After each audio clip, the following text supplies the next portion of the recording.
Hey, what's up, guys? Today we're going to start with a new series. This is my From Zero to Something Getting Started Python book that I've just re-released. I've edited it. I actually released it a few years ago. I did some editing, some cleaning up in it. And so I'm actually going to turn this into a YouTube series. You can buy the book as well on Amazon. It's only like 15 bucks. And there will be a Kindle version coming out that'll be available for free for you Kindle users. But I'm just going to turn this into a video course. We're going to go chapter by chapter through this book. And what this is designed for is for those of you, whether you're a student in middle school, high school, college, you're an adult, and you're just like, hey, I know nothing about programming, but I want to get started. You're the exact person I created this course in this book for. And so we're going to just start line by line. Again, if you prefer a physical copy, I recommend go to the Amazon store. Link is in the description and buy the book. But otherwise, I'm just going to start going through the book video by video. I'm going to give you everything that's in the book here on YouTube for free. So don't worry if you don't want to buy the book, not an issue at all. We're going to cover all of the material here right now. So this first video is going to cover picking an IDE and what that even is. So in Python, there's a little bit of a process to install. If you're on a Mac, it's actually a little bit easier. If you're on a Windows, it's a little bit more work, and I'll explain that in a second. And so we're going to walk through the process of downloading and installing Python to use it. Python is a programming language that is on version 3.11, I believe. 4.0 is coming out soon. And then we're going to cover an IDE. An IDE is an integrated development environment. And so what that is it's basically a fancy version of Notepad for you Windows users and a fancy version of TextEdit for you Mac users, which allows you to write code in an easy to understand way with a lot of tools built in, such as auto prediction, error checking. Some of them have built-in terminals and consoles, so you don't have to run a separate program for that. There's a lot of features in them that are helpful. And so I'm going to walk through a couple of options for you, and we're going to compare them in this video. This is going to be chapter 1 of my From Zero to Something Getting Started with Python course. So the first step you want to do is you're going to go to python.org/downloads. Now, if you're on a Mac, your computer probably comes default with Python 2.7. Here's the issue. Python 2 has been outdated for years now and is no longer accepted. In fact, in many cases, it's a security risk at this point. So Mac, for some reason, hasn't upgraded their default to Python 3. Your Mac might still have Python 3 in it. And so what you're going to do to find out is just go to your terminal. This is for Mac users. Go to your terminal and type in Python 3, enter. Now, if it opens up a little editor like this, where you can type in code, then you're good to go. You have Python 3 installed, you're ready, everything's good to go. If it comes back and it says it's not recognized or it's not found, then we need to install it. And so for you Mac users, I recommend this tutorial. I'm going to link it in my description below. But it's how to install Python 3 in Mac, and it's using Homebrew. Homebrew is a tool specific for Mac and I think Linux to install packages and tools. So for you on Mac, you'll want to use Homebrew to install Python 3. Again, description is in the link is in the description below. So I'm not going to spend too much time on that. It's pretty self-explanatory. If you're on a Windows computer, you're going to go to Python. You're going to go to the Windows downloads. And you're going to find the most recent, latest Python 3 release, 3.11.2. And there should be a download section down below. And you're going to go with a Windows installer depending on the processor that you have. So you're going to download it and you're going to install it. Now, one thing to note, if you're on Windows, there's a little checkbox. At least there was a couple years ago. I believe it's still there. And it says add Python to path environment variables. If you see that checkbox, be sure to click it. It will make your process a lot smoother and it will allow you to get started a lot quicker. If you don't check that checkbox, then there's going to be an additional process where you have to find where you installed Python and add it to your environment variables. I'm going to create another video on that here shortly in the next week or two. That'll explain that process, but also a quick Google search of how to add Python to path environment variables should get you some help as well. So for Windows, you're going to just run the Windows executable installer. And then for Mac, if you don't already have it, you're going to use Homebrew to install. So once you get Python set up and configured and it's installed, then it's like, okay, now what? Well, now we're going to look into IDEs. So there's a couple of options. My favorite, and I actually have it installed already, is called Atom IDE. Now, the unfortunate thing is Atom was developed by GitHub, or at least they owned it, and they discontinued it. They've sunset the project, so you can still download and install it and use it, but it won't really get any updates any further. And so at some point, I will probably end up having to switch. But Atom is just a super basic, simple editor. It's almost like a text editor, except for it allows some coding, some coloring in your code. For instance, if I print here and I save this as a Python file, we're going to get into this more in a second. If I didn't save it as a Python file. Save as untitled.py, that's fine. You'll see how it colors different elements of your code. And so this is a really handy feature with an IDE and a coding editor.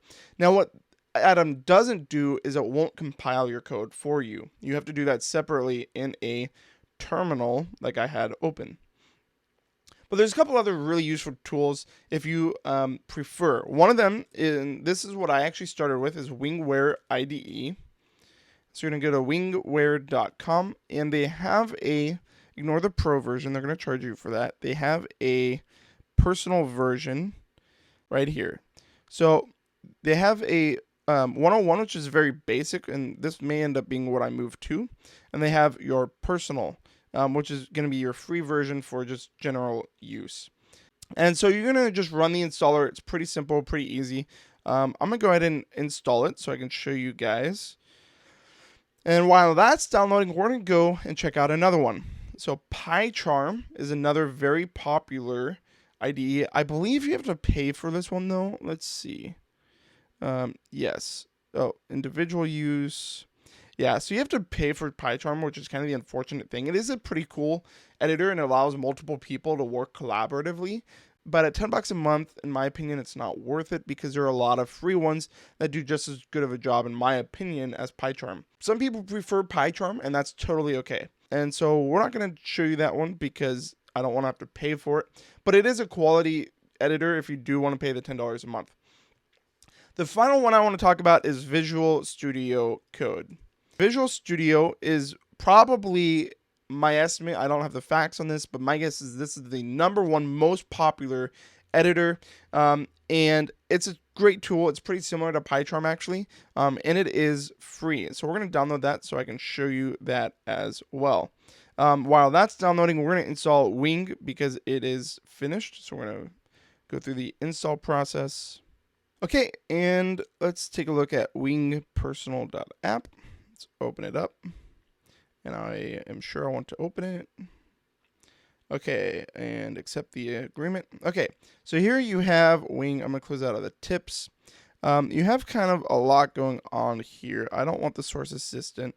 What you do have, though, is you have the Python shell, so you can quickly type in something. Let's just print help. And you can run small Python scripts.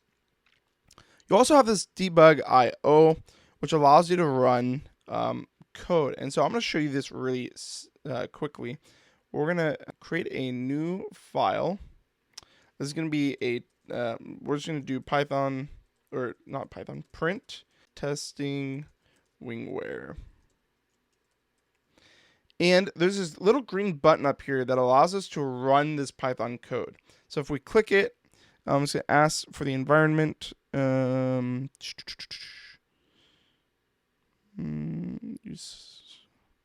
Might have to set up. Let's just see what happens. Save. Okay. Wants access. Save. Okay, and there we go. It runs. So you can actually turn this dialog off. I forgot that it does this every time. But this allows you to run the file with certain arguments. But we're going to uncheck that and just hit OK. So now if we test this, testing wingware again, and we run this code, we will see this. It'll ask you to save it every time you run it. And it'll run in the debug IO terminal. And so this allows you to run Python code without having a separate terminal open. And there's a lot of features in here that are cool. I am curious, though, if this is the normal, what the minimalistic wingware looks like, and I may end up moving to that. I didn't actually know that was there, so I'll check it out. But that's wingware, okay? Visual Studio Code, let's get that installed, is a far more complex looking application. Visual Studio Code. Let's run that. It'll probably have to install it. Open. Okay, and so here's Visual Studio Code right here. We're going to close out the release notes, and we're going to run a new file. Let's just type test.py, create file, and you can see here, recommended extension, sure. Well, I don't know what that is, but we're going to install the Python recommended extension. So let's just do a quick print testing Visual Studio Code. And I want to go up to, let's see. Okay, cool. We're going to go up to run, and we're going to do run without debugging for this case. And you can see here we have a terminal, we have a debug console, we have an output, and we have problems, okay? So if we click the little run button here, we should see, there it is, testing Visual Studio Code. So Visual Studio Code is a little bit more unique because it actually runs through a terminal-like system. Actually, it looks like it's exactly terminal. So it just kind of integrates the terminal console into Visual Studio Code. Again, you have, it's kind of a simpler layout in some ways, but finding things, I mean, you have 2 rows of buttons here. You've got all kinds of just buttons everywhere. And me personally, I don't enjoy that. I prefer just a really clean, simple, so I can focus on what I'm coding. But again, you might have your own personal preference. Visual Studio Code does have a really great text prediction platform that you can integrate, or I think it's a library or an add-on you can install, which is great for like text prediction. But again, I prefer to just sit down and write code. And so that's Visual Studio Code for you. So my personal preference is just Atom, is just writing code in this editor because it's super simple and basic. Most beginners prefer Visual Studio Code or Wingware.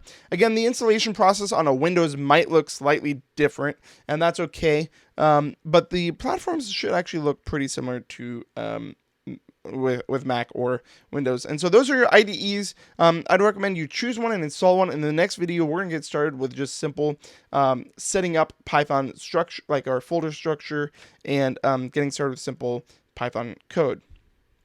If you like this video and you want to follow along, again, I'd recommend you find my book on Amazon and buy it. It's cheap enough, I think, to help you guys out, and it'll go through a lot of what we're doing in this, but it'll allow you to read through it and get some little hints that I might forget in the videos. But again, I'm covering most of the material here in the videos for free. Also, feel free to like and subscribe below. That tells me that you guys are watching this. And if you have any requests, stick them in the comments below, and I will do my best to accommodate for those.